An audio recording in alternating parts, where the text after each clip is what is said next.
मत होतं की तो कधीही एकटा दिसायचा नाही.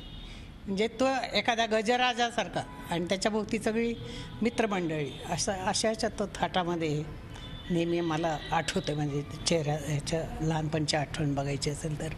आणि त्याच्याशिवाय शाळेमध्ये पान हलायचं नाही. म्हणजे गॅदरिंग असो किंवा क्रीडा महोत्सव असो किंवा एखादे कोणीतरी मोठी व्यक्ती आली असेल व्याख्यानासाठी तर शरद पवारांचे पान हलत होते. म्हणजे हे जे नेतृत्वाचे गुण जे आहेत त्याच्या अंगातले ते लहानपणापासून मी पाहिलेले आहेत. आणि असा समाजात राहिलेला तो मुलगा आहे. म्हणजे तो घरात फारसा नसायचाच, बाहेरच असायचा जास्तीत जास्त. आणि एवढं करू नये पास व्हायचा तो. आणि आम्ही आपलं घासत बसायचो न अभ्यास करता. एक पाठी होता त्यामुळे अभ्यास कमी करून अभ्यास तो छानपैकी पास व्हायचा.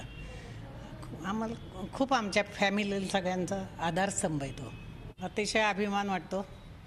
आणि मी तर असं म्हणेन की हे 75 वर्ष नाही, त्याचं अजून 25वं वर्षच चालू आहे असं मला वाटतं. कारण इतका उत्साह, इतकी ऊर्जा आणि सकाळ पहाटे 6 वाजल्यापासून तर रात्री 11 वाजेपर्यंत अखंडपणे त्याचं काम चालू असतं. तो आमचा भाऊ हा माणसातला आहे आणि मला निश्चित खूप आनंद झाला आहे, अभिमान वाटतो. झी 24 तास रहा एक पाऊल पुढे.